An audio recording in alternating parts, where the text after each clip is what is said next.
Howdy guys, Cub here. Welcome to Minecraft 1.13. This is Snapshot 18w03b. And today guys, we're going to be covering things from the 18w01, 02, and 03 snapshots. So let's go ahead and get started.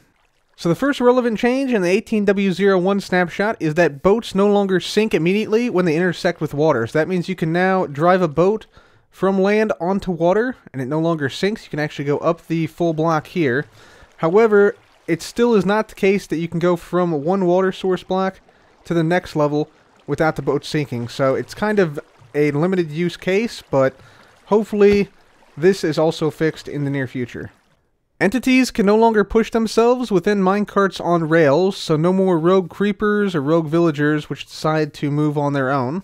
Comparators will now visually lock repeaters, whereas before they locked them, but did not visually appear to be locked. Bowls can now be used as fuel in furnaces to smelt items.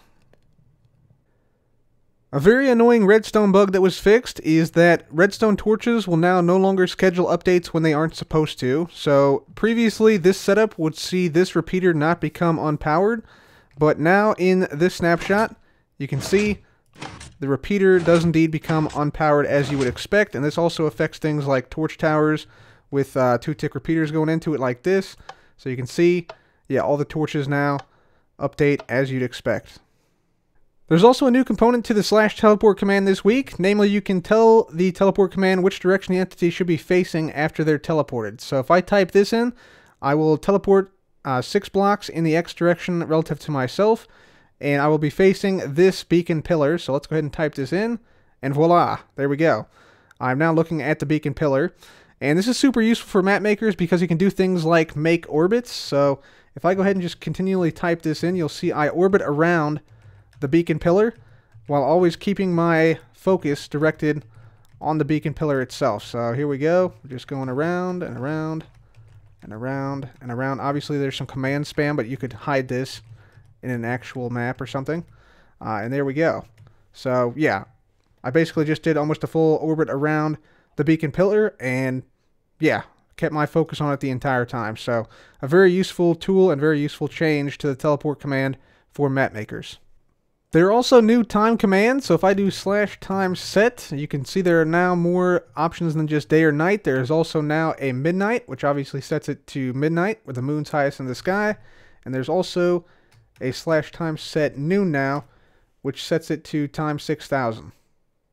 Another great change is that the cave sky effect, which you can see when you step onto soul sand right here, is now no longer seen on blocks that aren't full blocks, such as grass path blocks. So you see, yeah, still stays the same, and also on half slabs and a handful of other blocks.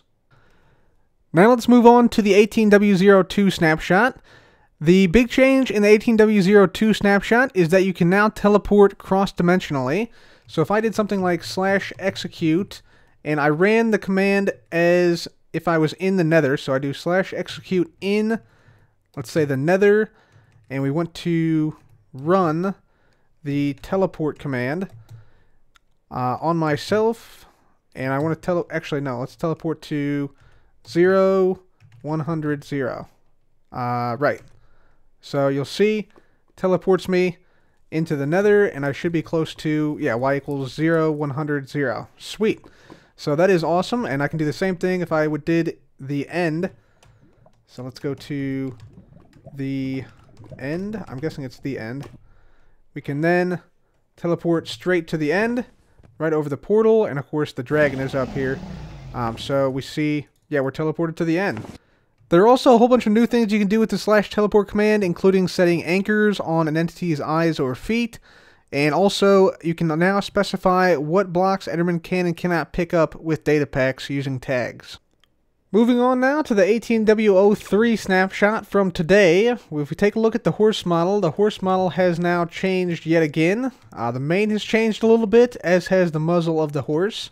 And the tail has also changed quite a bit, and those can become much more apparent when you take a look at these images here.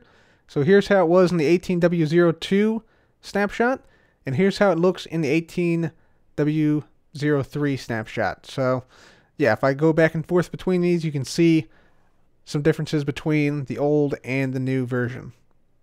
Also new this week, there are changes to commands. So they added the /particle command, which allows you to quickly and easily make particle effects in a nearby location. So you can see right there, if I do this command, the particle cloud appears above my head. There's also a couple of new things with the /debug command, namely that you can now use it to determine the effect of commands on the game performance. So that's just done using the /debug command, and then you just start it like this, and then you can stop it like this, and it gives you a little bit of info in game. So the number of seconds, number of ticks, and the ticks per second. But yeah, it also makes a file in your player profile, which you can then go into and see the commands now. One final thing with commands I want to show you guys, you can now use the /dataget command to return and then eventually like store non-numeric values. So if I do, let's say, summon cow with the tag moo crew. So this guy's part of the moo crew, so we're tagging him as such. And then we run, let's say, this command right here, get the entity from that cow. You'll see before this snapshot, it would just return all this stuff. So you see the tag we just applied here, plus, you know, his motion, if he's on the ground or not, what dimension he's in, his rotation, all this stuff. But instead of all that stuff, now we can, if we just do F3 plus D, we can now open this up and specify a specific tag, and you can see it will return just the tag we applied with the non-numeric value on it. So cow has the following entity data, moo crew. So that can be useful in certain situations. I believe that's what's new. I'm sure somebody will correct me if I'm wrong, but I think that is how the change was implemented to the /dataget functionality. So those are all the major changes in the last 3 weeks worth of snapshots for Minecraft 1.13. And there is still one major feature of Minecraft 1.13 yet to be released, so I'm looking forward to that in the coming weeks. But until then, guys, please leave a like if you enjoyed the video, and make sure to subscribe for more videos like this. As always, thanks for watching. This has been Cub. Goodbye.